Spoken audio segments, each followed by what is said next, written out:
सर्वांना तारणाऱ्या प्रेमळ प्रभू येशू ख्रिस्ताच्या नावात सलाम करतो आणि पेंटिकॉस्ट दिनानंतर असलेल्या 19व्या तथा लॉकडाऊनमधल्या 30व्या रविवारच्या भक्तीमध्ये आपणा सर्वांचं स्वागत करतो। या पवित्र दिवशीच्या उपासनेकरिता देवाच्या जवळ जात असताना आपण सर्वजण आपापल्या घरात असतानाच आपल्या जागेवर उठून उभे राहूया आणि देवबापाचं गुणगौरव करण्याकरिता उपासना संगीत यामधील गीत क्रमांक 409 आधी दुसऱ्यांची ऋणे मी सोडावी मग उडी घ्यावी पायापाशी हे गीत आपण सर्वजण मिळून गाऊया।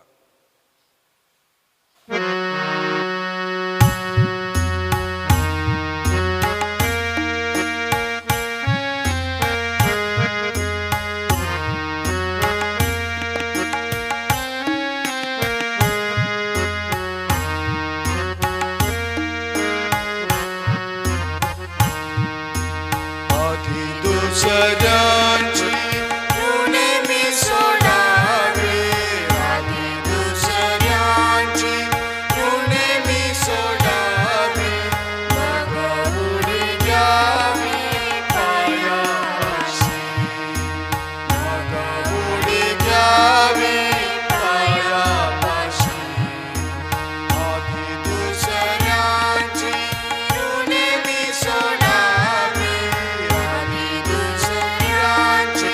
ऋणे मी सोडावी मग उडी घ्यावी पायापाशी मग उडी घ्यावी पायापाशी क्षमाशील व्हावे क्षमेला पावावे क्षमाशील व्हावे क्षमेला पावावे नेमियेला देवे न्याय ऐसा नेमियेला देवे न्याय ऐसा आधी दुसऱ्यांचे ऋणे मी सोडावी मग उडी घ्यावी पायापाशी मग उडी घ्यावी पायापाशी तसमने देवा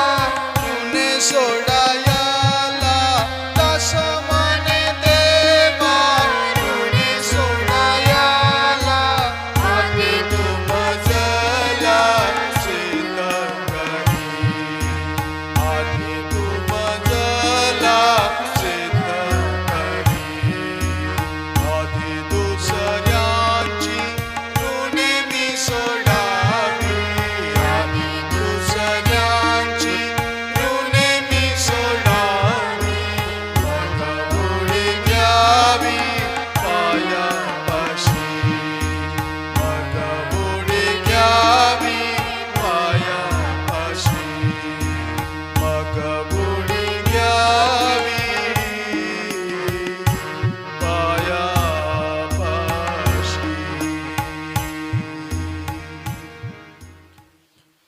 देव आत्मा आहे आणि त्याच्या उपासकाने त्याची उपासना आत्म्याने व खरेपणाने केली पाहिजे। पवित्रतेच्या शोभेने परमेश्वराची उपासना करा। हे सर्व पृथ्वी त्याच्या पुढे कंपायमान हो। प्रार्थना करूया। हे कृपाळू परमेश्वर देव बापा, मनापासून आम्ही तुझी उपकार स्तुती करीतो। मागील सप्ताहभर तू आम्हाला सांभाळलेला आहेस। नवीन महिन्यातील पहिल्या सप्ताहामध्ये लागणारे सर्व प्रकारचं सामर्थ्य, शक्ती, आरोग्य आणि मार्गदर्शन तू आम्हाला पुरवलेलं आहेस। नवीन सप्ताहामध्ये प्रवेश करण्यापूर्वी तुझ्या पवित्र भक्तीद्वारे तुझ्या जवळ नतमस्तक होण्याची संधी दिलेली आहेस। या तुझ्या सर्व दयेबद्दल आम्ही मनापासून तुझी उपकार स्तुती करतो। आम्ही प्रार्थना करतो, हे प्रेमळ पित्या, गत सप्ताहामध्ये आमच्या हातून झालेल्या सर्व चुकांची, अपराधांची तू आम्हाला दयेने कृपेने क्षमा कर। अनेकांची मनं आमच्या हातून दुखावली गेलेली आहेत, त्याबद्दल ही तू आम्हाला क्षमा कर। नवीन सप्ताहामध्ये वाटचाल सुरू करत असताना तुझ्या पवित्र भक्तीद्वारे लागणारी ऊर्जा, शक्ती आणि सामर्थ्य तू आम्हाला प्रदान कर. आम्ही जसे आहोत तसे हे प्रभू तुझ्या समक्षतेमध्ये येत आहोत, आमचा स्वीकार कर. येशू ख्रिस्त आमचा प्रभू याच्याद्वारे, आमेन. पेंटिकॉस्ट दिनानंतर असलेला 19वा रविवार तथा लॉकडाऊनमधील 30वा रविवार यासाठी असलेली सार प्रार्थना, शास्त्रपाठ, पत्र आणि शुभवर्तमान. यावेळी आपण प्रार्थना करूया, मन शांत करू, स्वतःला स्थिर करू आणि पेंटिकॉस्ट दिनानंतरच्या असलेल्या 19व्या रविवारसाठी असलेली सार प्रार्थना आपण करूया. हे दयासागरा, तू नीतिमान आणि सहनशील देव आहेस. ज्याप्रमाणे तू आमच्यावर दया केलीस त्याचप्रमाणे आम्हीही इतरांना क्षमा करावी असे तू कर. आम्ही इतरांना क्षमा न केल्यास तूही आम्हाला क्षमा करणार नाहीस, हे सत्य आम्हाला उमगू दे. तू सर्व पवित्र आत्म्यासह असणारा व सर्व काळ राज्य करणारा एकमेव देव आमचा प्रभू येशू ख्रिस्त याच्याद्वारे, आमेन. आजकरिता नेमिलेला प्रथम शास्त्रपाठ जो जुन्या करारामधून आहे, उत्पत्ती नामक ग्रंथ याचा 45वा अध्याय आणि 1 ते 15 ही वचनं यावेळी आपण ऐकूया. उत्पत्ती याचा 45वा अध्याय 1 ते 15 वचनं. योसेफ आपल्या भावांना ओळख देतो. तेव्हा योसेफाभोवती लोक उभे होते, त्या सर्वांसमोर त्यास गहिवर आवरेना. त्याने मोठ्याने म्हटले की सर्व लोकांस बाहेर घालवा. योसेफाने आपल्या भावास ओळख दिली तेव्हा त्याच्याजवळ दुसरे कोणी नव्हते. तो मोठ्या मोठ्याने रडू लागला. ते मिस्री लोकांनी ऐकले आणि फारोच्या घराण्याच्याही कानी ते गेले. योसेफ आपल्या भावास म्हणाला, मी योसेफ आहे, माझा बाप अजून जिवंत आहे काय? त्याच्या भावांच्या तोंडून काही उत्तर निघेना, कारण ते त्याच पुढे अतिशय घाबरले. योसेफ आपल्या भावास म्हणाला, अमळ जवळ या. तेव्हा ते जवळ गेले. तेव्हा तो म्हणाला, तुमचा भाऊ योसेफ, ज्याला तुम्ही मिसर देशात विकून टाकिले, तो मीच. तुम्ही मला या देशात विकून टाकिले याबद्दल आता काही दुःख करू नका आणि संताप करून घेऊ नका, कारण तुमचे प्राण वाचवावे म्हणून देवाने मला तुमच्या पुढे पाठविले. या देशात आज 2 वर्ष दुष्काळ आहे. आणखी 5 वर्ष अशी येणार आहेत की त्यात नांगरणी कापणी काही व्हायची नाही. देवाने मला तुमच्या पुढे यासाठी पाठवले की तुमचा पृथ्वीवर अवशेष ठेवावा, मोठ्या सुटकेसाठी तुम्हास वाचवावे आणि तुमची वंशवृद्धी होऊ द्यावी. तर आता तुम्ही नव्हे तर देवाने मला येथे पाठवले. मला त्याने फारोच्या बापासमा करून त्याच्या सर्व घरादाराचा स्वामी व सर्व मिसर देशाचा शास्ता करून ठेवले आहे. तुम्ही त्वरा करून माझ्या बापाकडे जा आणि त्याला सांगा, तुमचा मुलगा योसेफ असे म्हणतो की देवाने मला अवघ्या मिसर देशाचा सत्ताधीश केले आहे, तर मजकडे निघून या, विलंब करू नका. तुम्ही गोशेन प्रांतात वस्ती करून राहावे. तुम्ही तुमची मुले, नातवंडे, शेरडे मेंढरे, गुरेढोरे व तुमचे सर्व काही घेऊन माझ्या समीप राहावे. कारण 5 वर्ष दुष्काळ पडावयाचा आहे, तर येथे मी तुमचे संगोपन करील. अशाने तुम्ही, तुमच्या घरचे लोक व तुमचा सर्व परिवार दरिद्री होणार नाही. पहा, मी योसेफ तुम्हाशी प्रत्यक्ष बोलत आहे. हे तुमच्या डोळ्यांना आणि माझा भाऊ बन्यामीन ह्याच्या डोळ्यांना दिसतच आहे. मिसरातले माझे सर्व वैभव आणि तुम्ही डोळ्यांनी पाहिलेले सगळे माझ्या बापास जाऊन सांगा आणि त्वरा करून माझ्या बापास इकडे घेऊन या.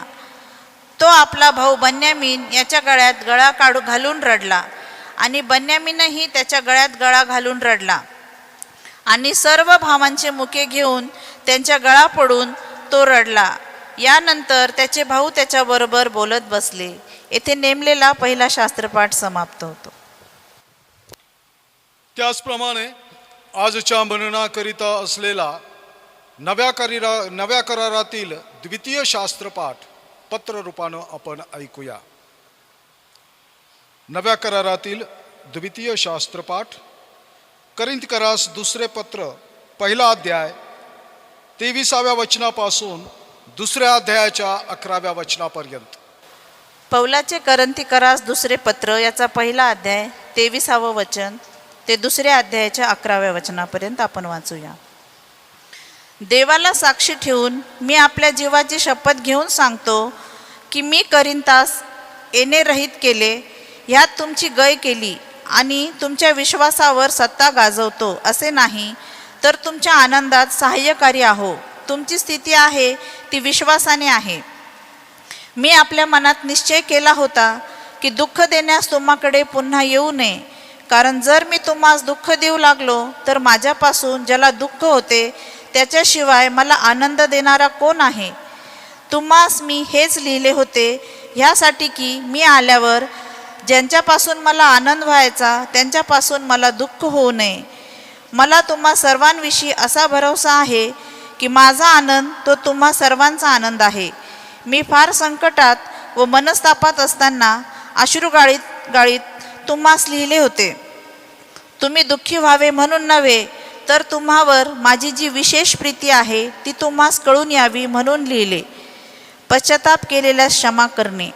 कोणी दुःख दिले असेल तर त्याने ते मलाच नाही, तर काही अंशी फार कडक भाषेत सांगायचे नसेल तर तुम्हा सर्वांना दिले.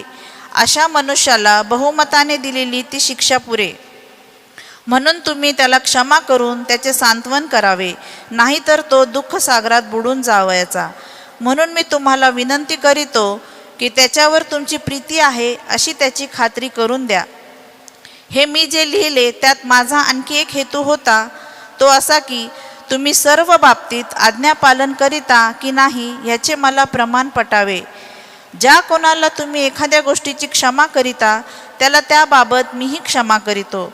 कारण मी क्षमा केली असती तर ज्या कशाची क्षमा केली ती तुम्हा करिता ख्रिस्तासमक्ष केली आहे, अशा हेतूने की आपल्यावर सैतानाचे वर्चस्व होऊ नये. त्याचे विचार आपल्याला कळत नाहीत असे नाही. येथे नेमलेला द्वितीय शास्त्रपाठ समाप्त होतो. आजकरिता असलेलं शुभवर्तमान आपण ऐकणार आहोत. आणि यावेळेस आपण घरातच आहात आणि सामुदायिक रीतीनं जर या भक्तीमध्ये सहभागी झालेला असाल तर आपल्या जागेवर आपण उठून उभे राहूया आणि आज करता नेमिलेलं शुभवर्तमान आपण ऐकणार आहोत. मी विनंती करतो क्राइस्ट चर्चचे प्रिस्ट इंचार्ज सन्मान्य रेव्हरंड R.P. राठोड पाळक साहेब आपणाकरता शुभवर्तमान वाचन करतील. प्रभो तुम्हासह असो आणि तुझ्या आत्म्यासह तो असो. शुभवर्तमान, पवित्र शुभवर्तमान, संत मत्तई लिखित शुभवर्तमान याचा 18वा अध्याय आणि त्याच्या 21व्या ओळीपासून शुभवर्तमानास प्रारंभ होतो. हे प्रभू तुला गौरव असो. कृतज्ञ चाकराचा दृष्टांत. तेव्हा पेत्र त्याच्याकडे येऊन म्हणाला, प्रभूजी, माझ्या भावाने किती वेळा माझा अपराध केला असता मी त्याला क्षमा करावी? 7 वेळा काय? येशू त्याला म्हणाला, 7 वेळा असे मी तुला म्हणत नाही, तर 7च्या 70 वेळा. म्हणूनच स्वर्गाचे राज्य कोणा एका राजासारखे आहे. त्या राजाला आपल्या दासांपासून हिशेब घ्यावा असे वाटले आणि तो हिशेब घेऊ लागला. तेव्हा लक्षावधी रुपयांच्या कर्जदाराला त्याच्याकडे आणले. त्याच्याजवळ फेड कराव्यास काही नसल्यामुळे धन्याने हुकूम केला की तो त्याची बायको व मुले आणि त्याचे जे काही असेल ते विकून फेड करून घ्यावी. तेव्हा त्या दासाने त्याच्या पाया पडून विनविले, मला वागवून घ्या, म्हणजे मी आपली सर्व फेड करेन. तेव्हा त्या दासाच्या धन्याला दया येऊन त्याने त्याला मोकळे केले व त्याचे कर्ज सोडिले. तोच दास बाहेर गेल्यावर त्याला आपल्या सोबतीचा एक दास भेटला. त्याच्याकडे त्याचे 100 रुपये येणे होते. तेव्हा तो त्याला धरून त्याची नरडी आवळून म्हणाला, तुझ्याकडे माझे येणे आहे, ते देऊन टाक. ह्यावरून त्याच्या सोबतीचा दास त्याच्या पाया पडून गयावया करून म्हणाला, मला वागवून घे, म्हणजे मी तुझी फेड करीन. पण त्याचे न ऐकता तो गेला आणि तो ते देणे फेडीपर्यंत त्याने त्याला तुरुंगात टाकले. तेव्हा घडलेला हा प्रकार पाहून त्याचे सोबतीचे दास अतिशय दुःखी झाले आणि त्यांनी येऊन सर्व काही आपल्या धण्याला स्पष्ट सांगितले. तेव्हा त्याच्या धण्याने त्याला बोलावून म्हटले, अरे दुष्ट दासा, तू गयावया केल्यामुळे मी ते सर्व देणे तुला सोडिले होते. मी जशी तुझ्यावर दया केली तशी तूही आपल्या सोबतीच्या दासावर दया करावयाची नव्हतीस काय? मग त्याच्या धण्याने त्याच्यावर रागावून तो सर्व देणे फेडीपर्यंत त्याला हाल हाल करणाऱ्यांच्या हाती दिले. म्हणून जर तुम्ही प्रत्येक जण आपल्या बंधूला मनापासून क्षमा करणार नाही तर माझा स्वर्गातील पिताही त्याप्रमाणेच तुमचे करील. हे ख्रिस्ताचे पवित्र शुभवर्तमान आहे. हे ख्रिस्ता, तुझी स्तुती असो. उभे असतानाच आपला विश्वास आपण प्रकट करूया. प्रेषितांचा मतांगीकार आपण सर्वजण मिळून म्हणू. सर्व समर्थ देव जो पिता, आकाश व पृथ्वी यांचा उत्पन्न करता, त्यावर मी विश्वास ठेवितो. आणि येशू ख्रिस्त त्याचा एकुलता एक पुत्र आमचा प्रभू, जो पवित्र आत्म्याच्या योगाने गर्भरूप झाला, कुमारी मरियाहीस पासून जन्मला, ज्याने पंत पिलाताच्या वेळेस दुःख भोगिले, ज्याला क्रुसी दिले, जो मरण पावला व ज्याला पुरिले, जो अधोलोकात उतरला, तिसऱ्या दिवशी मेलेल्यातून पुन्हा उठला, स्वर्गात चढला आणि सर्व शक्तिमान देव जो पिता त्याच्या उजवीकडे बसला आहे, तेथून जिवंतांचा व मेलेल्यांचा न्याय करायला येणार आहे, त्यावर मी विश्वास ठेवितो. पवित्र आत्मा, पवित्र कॅथोलिक एक्लेसिया, संतांची सहभागिता, पापांची क्षमा, देहाचे पुनरुत्थान आणि सनातन जीवन याविषयी मी विश्वास धरितो. आमेन. आपण बसून घेऊया. मंडळीसाठी काही सूचना आहेत. मंडळीला सूचित करण्यात येते, अजूनही चर्चमधील सामुदायिक भक्ती सुरू करण्याबाबत कुठल्याही प्रकारची सूचना आपल्यापर्यंत आलेली नाही आणि म्हणून सूचना प्राप्त होईपर्यंत आपल्या यूट्यूबच्या माध्यमातून भक्तीचं आयोजन करण्यात आलेलं आहे. पुढील रविवारची भक्ती यूट्यूबद्वारे प्रसारित करण्यात येणार आहे. आतापर्यंत लॉकडाऊनच्या काळापासून ते अनलॉकच्या प्रक्रियेपर्यंत आपल्याला सामुदायिक भक्तीद्वारे चर्चमध्ये उपस्थित राहता आलं नाही. तरीही देवाचं पवित्र वचन आणि उपासना आणि भक्ती यूट्यूबच्या द्वारे तुम्हापर्यंत पोहोचवण्यासाठी चर्चला ज्या सर्वांनी सहकार्य केलेलं आहे, खास रीतीनं तिडकेदादा, त्यांचा परिवार आणि संपूर्ण मंडलिक परिवार, त्याचप्रमाणे त्यांना सहकार्य करणारे इतर सहकारी, या सर्वांचे आम्ही आभार मानतो. देवबाप त्यांना आशीर्वाद देव आणि अशाच रीतीनं येणाऱ्या दिवसामध्येही या भक्तीचं प्रसारण यूट्यूबच्या माध्यमातून करण्यात येणार आहे. या लॉकडाऊन आणि अनलॉकच्या प्रक्रियेमधून वाटचाल करत असताना आतापर्यंत आपण आपलं दान, आपलं दशांश चर्चपर्यंत पोहोचवलेलं आहे. त्याबद्दल आम्ही आपले आभारी आहोत. या विशेष काळामधून वाटचाल करत असताना आपल्या दानाची आणि दशांशाची पूर्ती करण्यासाठी चर्चनं फोनपेची व्यवस्था केलेली आहे, ज्याचा कोड आपल्याला स्क्रीनवर दिसत आहे. या कोडच्या द्वारे तुम्ही आपले दशांश, आपले दान, आपले विशेष दान किंवा पास्टर फंड्स पे करू शकता, जे डिरेक्टली चर्चच्या खजिन्यापर्यंत पोहोचणार आहेत. त्याचप्रमाणे लॉकडाऊन आणि अनलॉक या प्रक्रियेमधून वाटचाल करत असताना आपल्या क्राइस्ट चर्चचा अकाउंट नंबर हा आपल्या स्क्रीनवर दिसत आहे. सन्मान्य खजिनदार डॅनियल दादा अस्वले यांचाही नंबर आपल्या स्क्रीनवर आपल्याला दिसत आहे. अकाउंट नंबरवर किंवा खजिनदार श्री डॅनियल अस्वले यांच्याशी संपर्क करून आपलं दान, आपला दशांश या अकाउंटवर देखील आपण जमा करू शकता. तद्वतच धर्मप्रांताचा अकाउंट नंबर, त्याचप्रमाणे धर्मप्रांताचे खजिनदार सन्माननीय रेव्हरंड पी के अक्साळ पाळक साहेब यांचाही नंबर आपल्या स्क्रीनवर आपल्याला दिसत आहे. जर आपण धर्मप्रांतास सहकार्य करण्यास इच्छुक असाल तर अवश्य त्या नंबर्सवर कॉन्टॅक्ट करून किंवा डिरेक्टली अकाउंटमध्ये आपली मदत पाठवून धर्मप्रांतालाही सहकार्य करावं अशी विनंती आहे.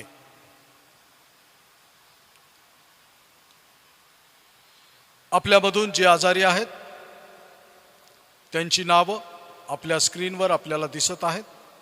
कृपया या सर्वांसाठी आपल्या प्रार्थनेमध्ये, कौटुंबिक आणि वैयक्तिक प्रार्थनेमध्ये आठवण ठेवा. त्याचप्रमाणे मागील सप्ताहामध्ये ज्यांचे वाढदिवस ॲनिव्हर्सरीज झालेले आहेत त्यांचं आम्ही अभिनंदन करतो आणि देवबापानं त्यांना आशीर्वादित केलेलं आहे याची जाणीव ठेवून त्यांना शुभेच्छाही देतो. मागील प्रश्न मंजुषेमध्ये ज्यांनी प्रावीण्य मिळवलेलं आहे त्यांची यादी देखील स्क्रीनवर डिस्प्ले होत आहे. जरा फास्ट आहे परंतु आपण वाचन करण्याचा प्रयत्न करा. आणि या सर्वांचं माननीय priest in charge reverend R P Rathod पाळक साहेब अभिनंदन करत आहेत. त्यांना पुढील क्विजसाठी शुभेच्छा देत आहेत. विवाह घोषणा, तिसऱ्या आणि शेवटल्या वेळेकरता असलेली विवाह घोषणा.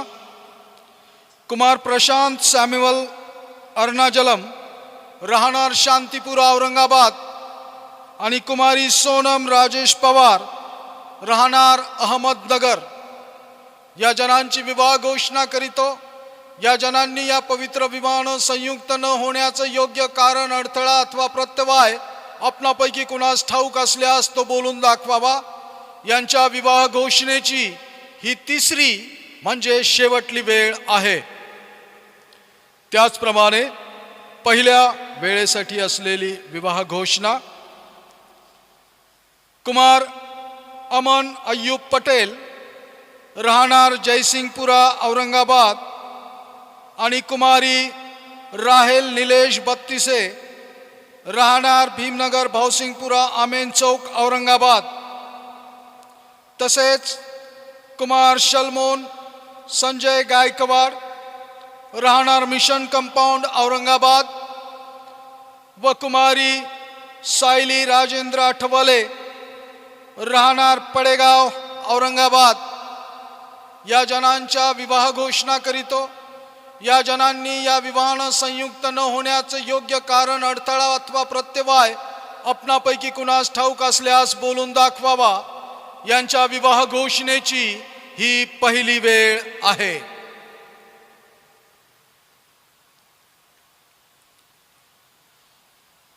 देवाच्या पवित्र नावाला धन्यवाद देतो. आणि पुन्हा एक वार जे थीम चर्च ऑफ नॉर्थ इंडियानं आपणा सर्वांकरता दिलेला आहे त्या थीमकडे तुमचं लक्ष केंद्रित करू इच्छितो.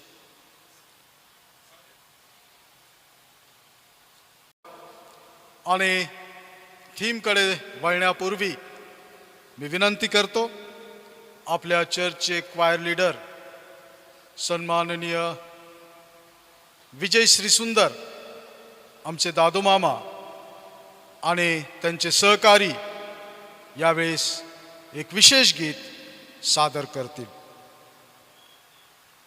ख्रिस्तात सर्व मंडळीला सलाम. आणि आम्ही आज रविवारचा जी भक्ती होणार आहे त्या भक्तीमध्ये बाळासाहेबांचा विषय आहे क्षमा. आणि त्या धर्तीवर एक सुंदर संगीत करना क्षमा किसी को हे नाम आहे. या गीताला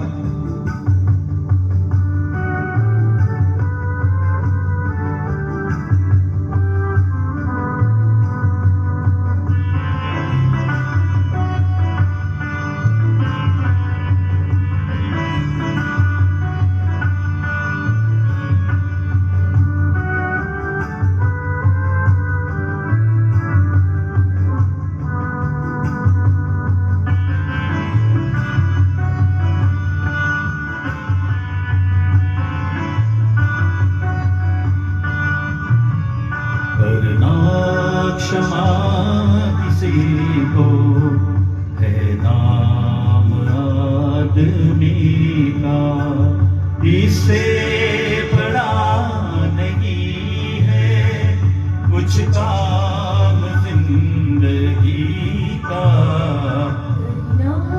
क्षमा किसी को है नाम आदमी का, इससे बड़ा नहीं है कुछ काम जिंदगी का.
थँक्यू मामा.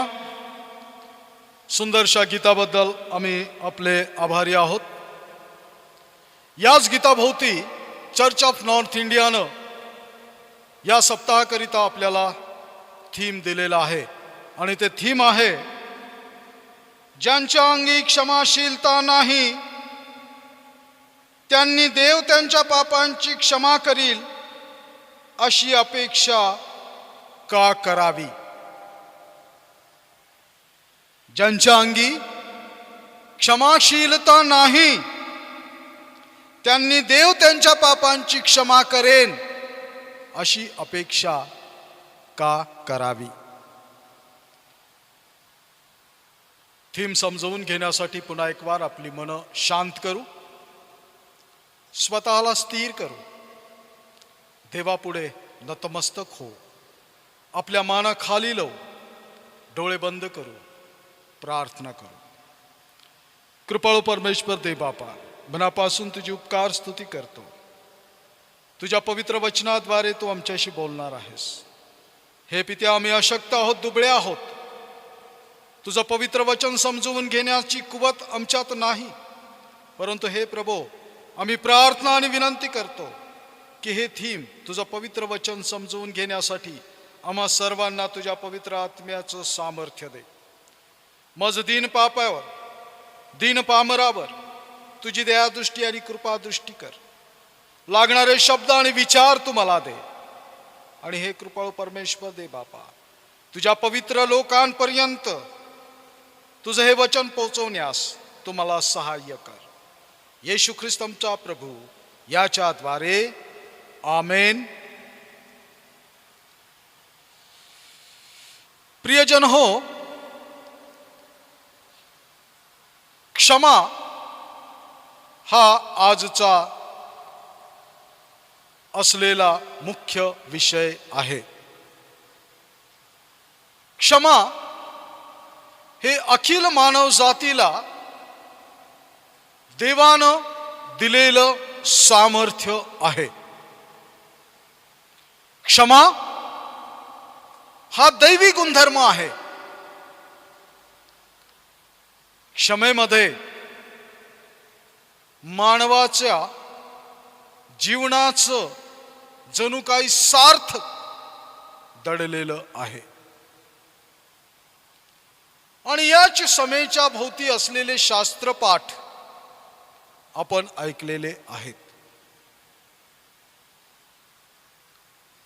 प्रथम शास्त्रपाठ जो आम्ही ऐकला तो योसेफ आणि त्याच्या भावांच्या संदर्भात असलेला शास्त्रपाठ होता. आपल्या छोट्याशा भावाला द्वेषामुळे, मत्सरामुळे, ईर्षेमुळे ज्या भावांनी विकून टाकलं होतं, आपल्या घरापासून वेगळं केलं होतं, आपल्या कुटुंबापासून वेगळं केलं होतं, आपल्या पित्यापासून वेगळं केलं होतं, तेच भाऊ पुन्हा एक वार या भावासमोर आलेले आहेत. आणि तो प्रसंग आपण ऐकला. मंडलिक मॅडमनं वाचन करत असताना आपण तो ऐकला. योसेफानं आपल्या भावांना ओळख दिली. या पूर्वीच्या बऱ्याचशा घटना त्यामध्ये लिखाण केलेले आहेत, त्या पूर्वीच्या अध्यायामध्ये आहेत. परंतु जो अध्याय आपण वाचन केला त्यामध्ये ओळख देण्याचा भाग आलेला आहे. बऱ्याच प्रसंगानंतर योसेफानं आपल्या भावांना ओळख दिलेली आहे. अशा भावांना ज्यांनी त्याच्यावर अन्याय केलेला होता, अशा भावांना जे त्याचे अपराधी होते, अशा भावांना ज्यांच्यामुळे त्याला अतिशय दुःखातून, कष्टातून, समस्येमधून जावं लागलं होतं. अशा भावांना योसेफानं ओळख दिली, ज्या भावांमुळे त्याला आपल्या पित्याचं घर सोडावं लागलं होतं. आणि हे सगळं विसरून योसेफानं आपल्या भावांना ओळख दिली आहे.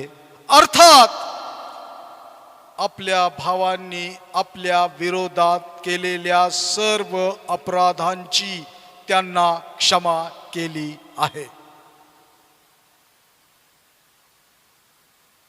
तो त्यांच्यासोबत रडला, त्यानं त्यांना दिलासा दिला की जे काही भूतकाळामध्ये झालं त्या घटनेबद्दल आता तुम्ही खेद करू नका. दिलासा दिला की जे काही तेव्हा झालं ती देवाची इच्छा होती, देवाची योजना होती, आणि देवानच आजच्या या प्रसंगाला, आज उद्भवलेल्या या परिस्थितीला तोंड देण्यासाठी, तुमचं सहाय्य करण्याकरिता त्या दिवशी मला तुमच्या परिवारातनं वेगळं केलं. एक मोठं ओझं योसेफानं त्या दिवशी आपल्या भावांच्या मनावरून उतरवलेलं होतं, किंबहुना त्याच्या स्वतःच्या मनावरून काढून फेकलेलं होतं. क्षमा. आणखीन एक प्रसंग अशाच भावांचा आहे, जो उत्पत्तीच्या 33व्या अध्यायामध्ये आपल्याला बघायला मिळेल. आणि 33व्या अध्यायाचं 4थं वचन जर तुम्ही वाचलं तर त्या ठिकाणी काय लिहिलेलं आहे? तेव्हा एसाव त्याला भेटण्यासाठी धावत आला. त्याने त्यास आलिंगन दिले, त्याच्या गळ्यात गळा घालून त्याचे चुंबन घेतले आणि ते दोघे रडले. ते दोघे रडले. तेव्हा एसाव धावत जाऊन त्याच्यापर्यंत पोचला. ते दोघे भेटले, गळ्यात गळा घालून ते रडले. दोन भावांच्या बाबतीत असलेला हा प्रसंग. आणि ही घटना देखील अशाच प्रकारची आहे. एसाव त्या भावाच्या गळ्यामध्ये पडलेला आहे ज्या भावानं त्याच्यावर अन्याय केलेला आहे.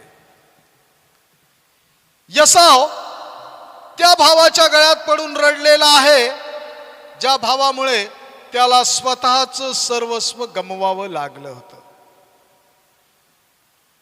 एसाव त्या भावाच्या गळ्यात पडून रडलेला आहे ज्या भावानं त्याचं सर्वस्व हिरावून घेतलेलं होतं. आणि तो भाऊ होता याकोब. एसावाच्या दृष्टीनं अपराधी,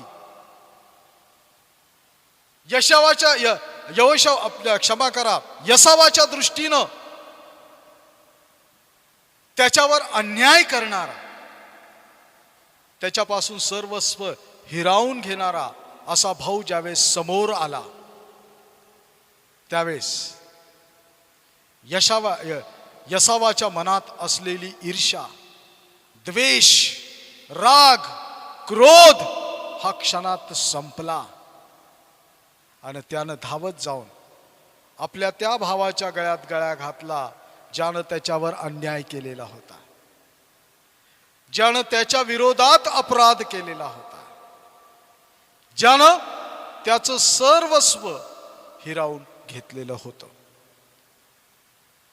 हे दोन्ही प्रसंग म्हणजे आजच्यासाठी वाचन केलेला शास्त्रपाठातील योसेफ आणि त्यांच्या भावाचा आणि याकूब आणि एसाव यांच्या भेटीचे प्रसंग एक अनन्यसाधारण क्षमेचा जणू काय आमच्या समोर एक प्रस्ताव ठेवत आहेत. आम्ही क्षमा करावी आमच्या बंधूला, आम्ही क्षमा करावी आमच्या अपराध्याला, आम्ही क्षमा करावी आमच्यावर अन्याय करणाऱ्याला. हे एक मोठं चॅलेंज अखिल मानव जातीसाठी आहे. जे गीत आम्ही गायलं त्या गीताचे एक कडवं मला फार आवडतं. क्षमाशील व्हावे क्षमेला पावावे, क्षमाशील व्हावे क्षमेला पावावे. अर्थात आम्ही क्षमा करायचं शिकावं म्हणजे आम्ही क्षमा पाहू शकतो. आधी दुसऱ्यांची ऋणे मी सोडावी, आधी दुसऱ्यांची ऋणे मी सोडावी. अर्थात आमच्या विरोधात ज्यांनी अपराध केलेला आहे, आमच्या विरोधात ज्यांनी अन्याय केलेला आहे, आमच्या विरोधात ज्यांनी आमच्याविषयी सर्व प्रकारचं लबाड खोटं केलेलं आहे, आम्ही त्यांना अगोदर क्षमा करावी आणि मग स्वतःच्या क्षमेसाठी आम्ही धाव घ्यावी. प्रियांनो, योसेफ आणि यसाव यांनी आपल्या जीवन कार्यातून याच गोष्टी आजच्या थीमच्या रूपानं तुमच्या समोर आणि माझ्या समोर ठेवण्याचा प्रयत्न केलेला आहे. त्याच अनुषंगानं जे पत्र आम्ही वाचलं त्या पत्राचाही आशय तोच आहे.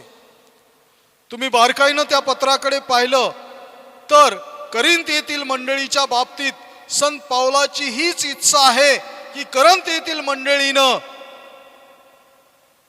आपसात सहनशीलता वाढवावी, आपसात क्षमाशीलता वाढवावी, आपसामध्ये एकमेकांना क्षमा करावी. आणि जे शुभवर्तमान सन्मान्य पाळक साहेबांना वाचन केलं त्या शुभवर्तमानाचाही उद्देश तोच आहे की आम्ही क्षमा करावी,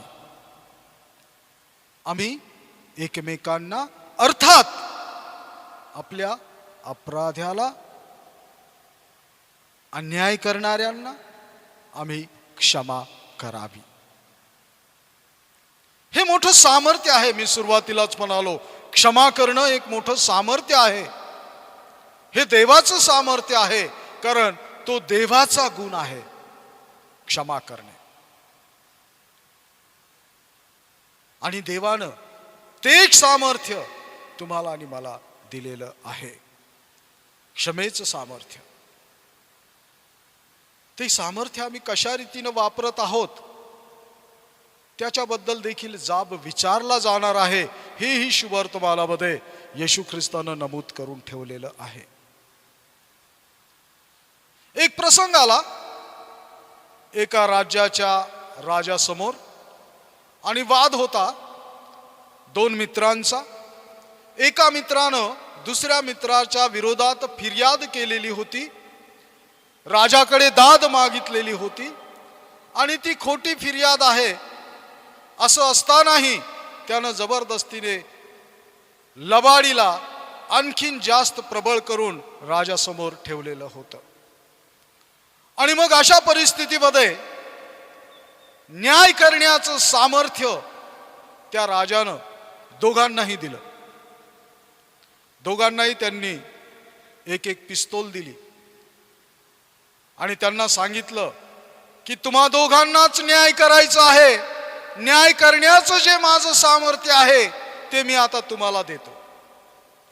आणि दोघांच्या हातामध्ये एक एक पिस्तूल त्याला दिली.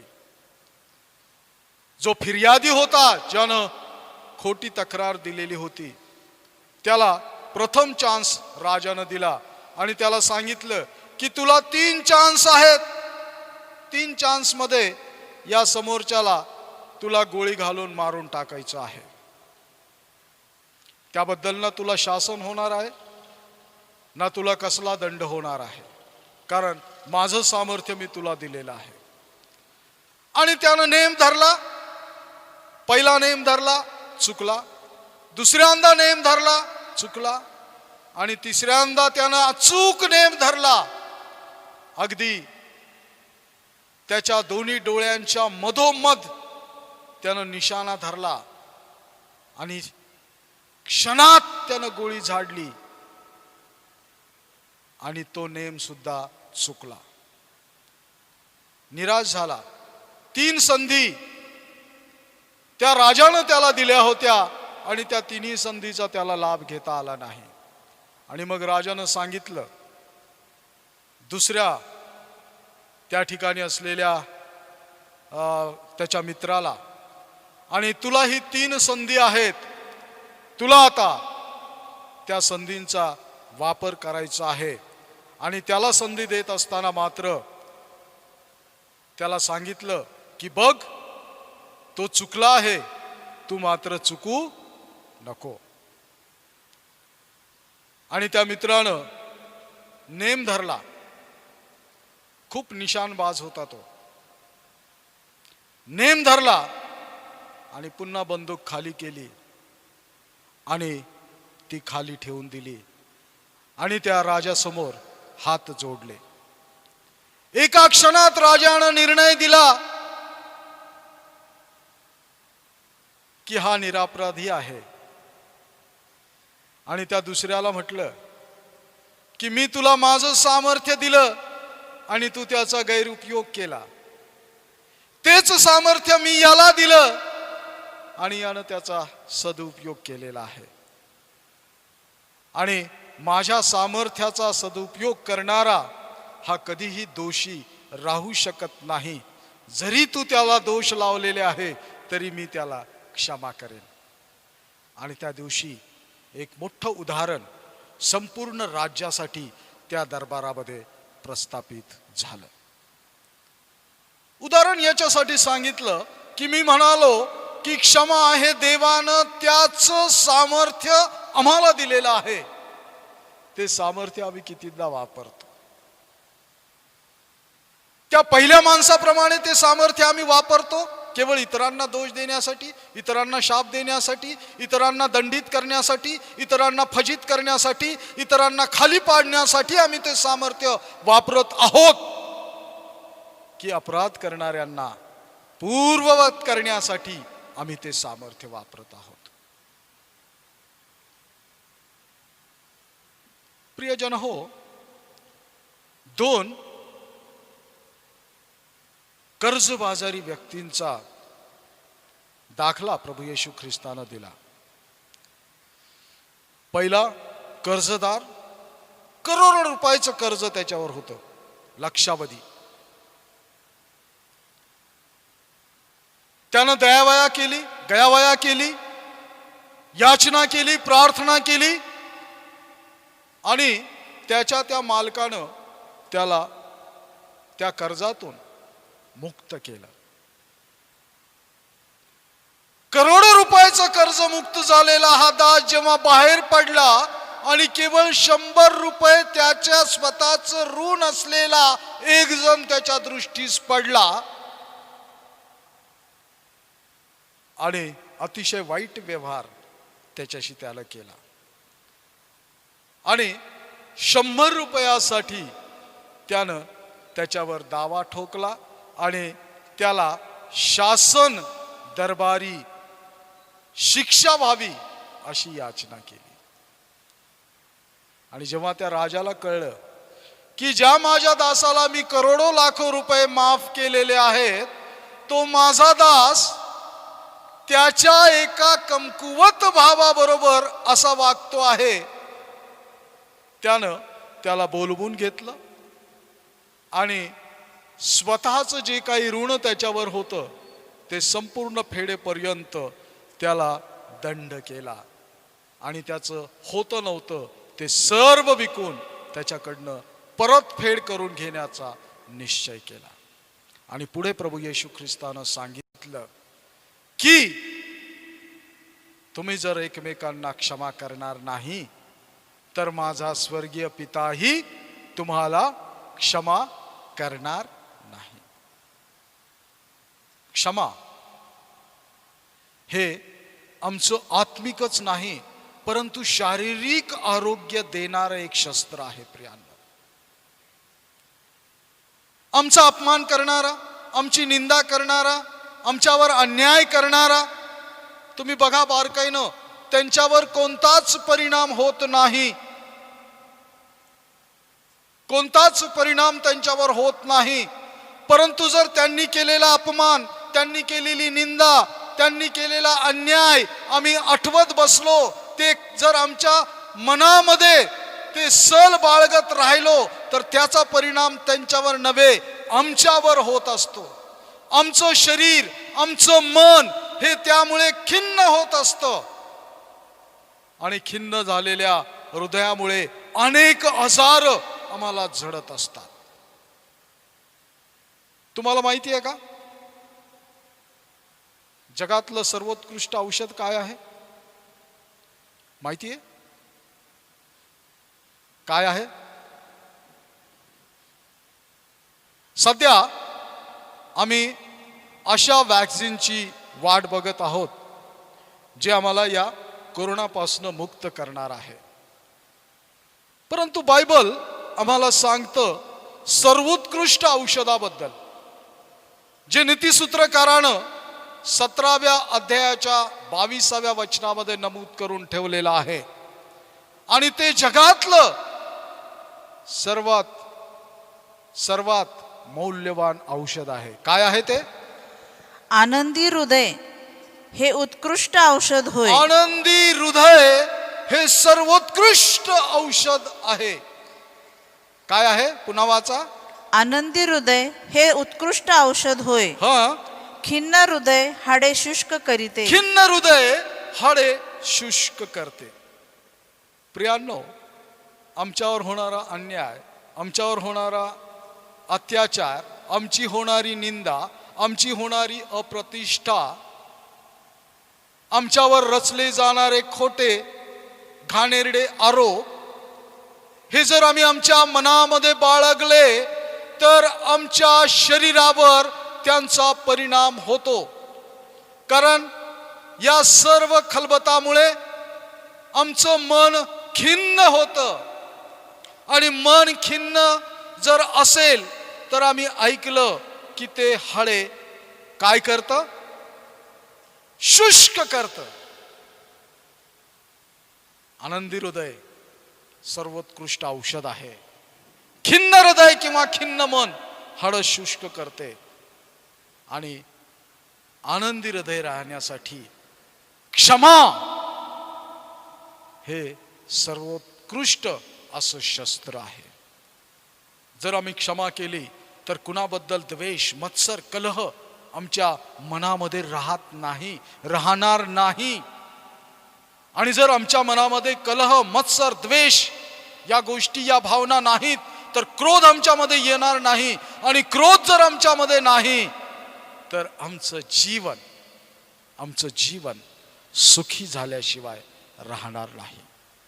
आणि म्हणून क्षमा हे शस्त्र आमचं अंतःकरण आणि आमचं शरीर या दोहोंनाही सुरक्षित ठेवण्यासाठी, दोहांनाही मजबूत राखण्यासाठी महत्वाचं आहे.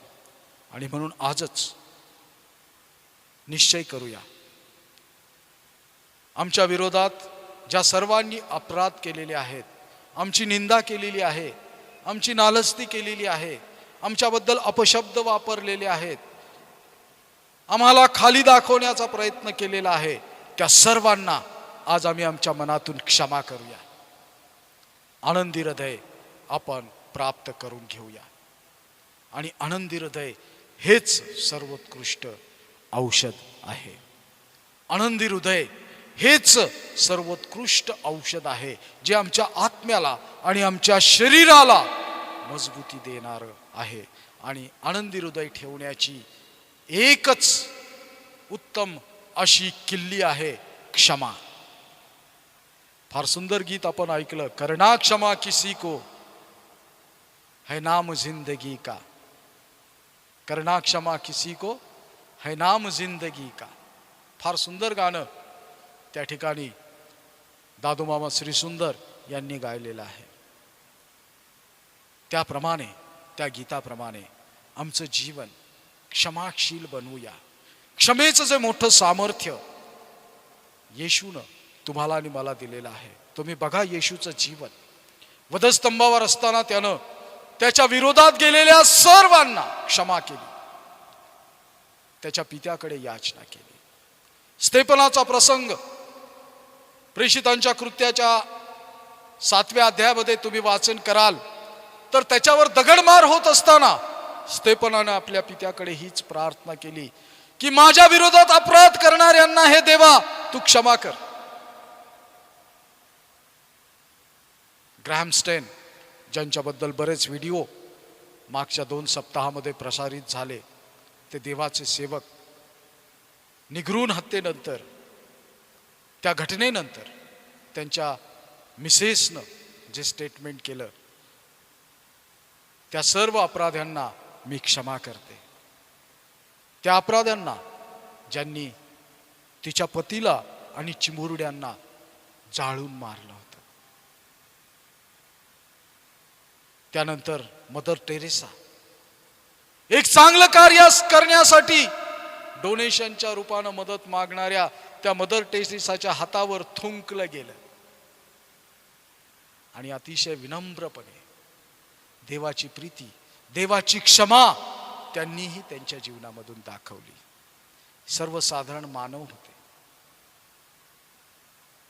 तुम्ही आणि मी आमच्या जीवनामध्ये क्षमाशीलता दाखवूया. क्षमा दाखवू आणि आमच्या जीवनामध्ये क्षमा प्राप्त करून घेऊ. देवबाप आम्हाला इतरांना क्षमा करण्यासाठी आणि क्षमा मागण्यास हकदार होण्यासाठी सहाय्य आणि मार्गदर्शन देव. त्याच्या नावाला मान, महिमा, गौरव आता आणि सदा सर्व काळ युगानुयुग असो.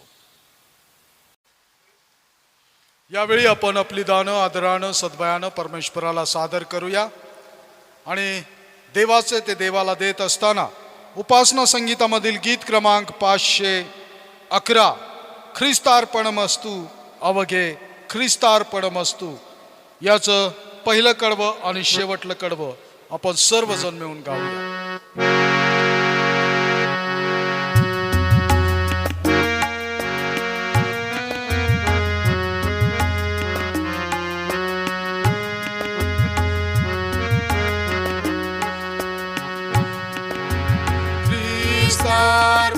ख्रिस्तार्पणमस्तु अवघे ख्रिस्तार्पणमस्तु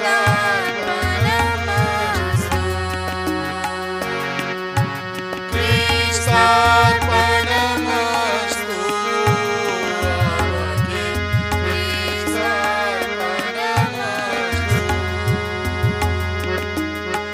मनात येई विचार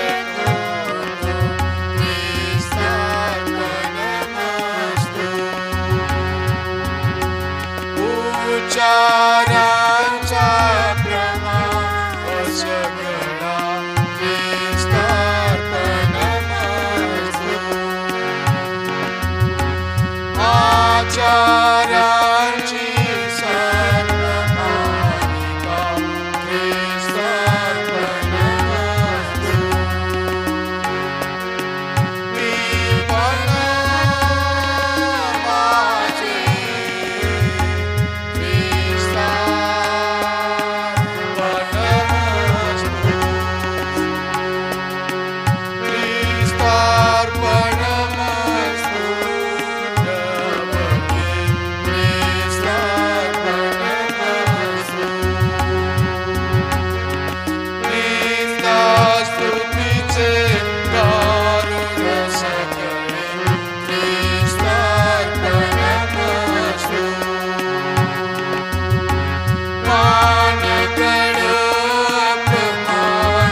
माझी खात्री आहे आपल्या कुटुंबामध्ये आपण देवाचं ते देवाला देण्याकरिता वेगळं केलेलं आहे. तुम्ही देवाला दिलेला आहे, देवानं त्याचा स्वीकार करावा याकरिता प्रार्थना करू. हे कृपाळू परमेश्वर देवबापा, आम्ही तुझे आहो. आमच्याकडे जे काय आहे ते तुझ्या कृपेनं प्राप्त झालेलं आहे.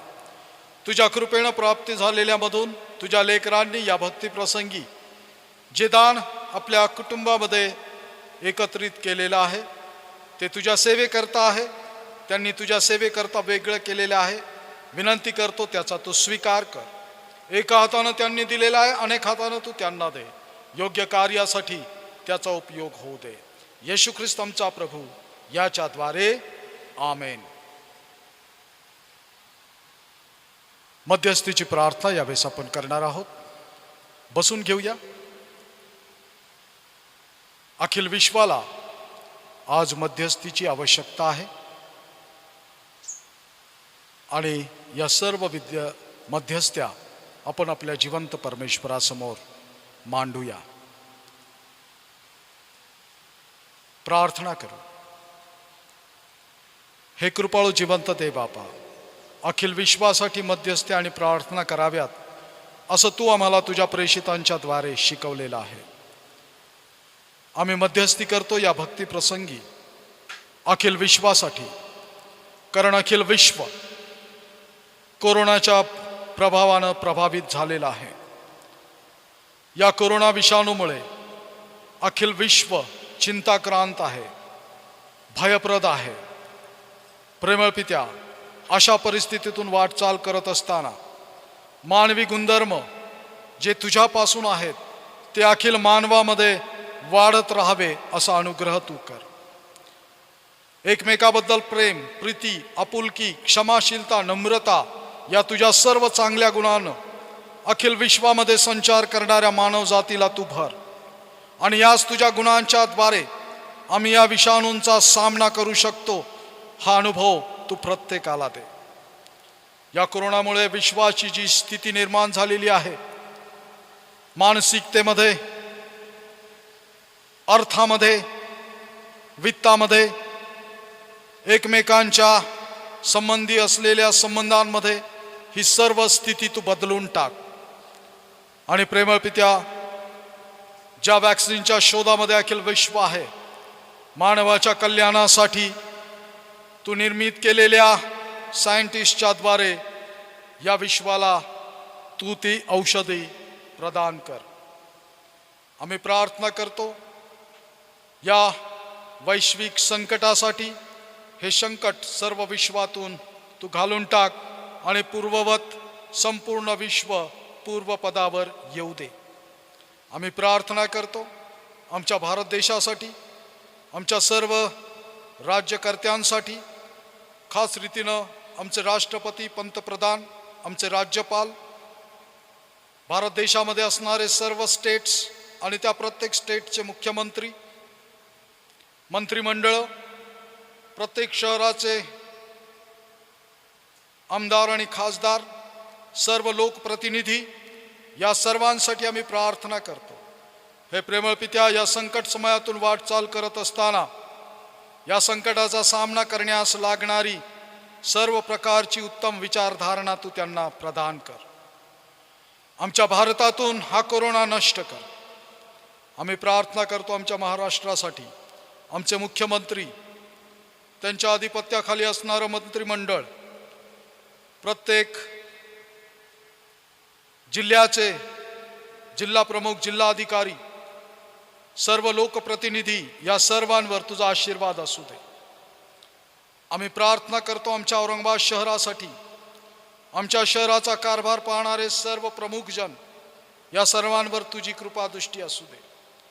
आम्ही प्रार्थना करतो या वैश्विक संकटामधून अहोरात्र कार्यरत असणारे, आमच्यासाठी कार्य करणारे सर्व वैद्यकीय यंत्रणा, डॉक्टर्स, नर्सेस, सफाई कर्मचारी, वॉर्ड बॉय, सर्व लॅब टेक्निशियन्स, या सर्वांना, सर्व पोलीस यंत्रणा, पोलीस अधिकारी, पोलीस कर्मचारी यांना, आमच्या देशाचे सैन्य, त्यांचे पदाधिकारी, अधिकारी, या सर्वांना तुझं विशेष आरोग्य तू प्रदान कर.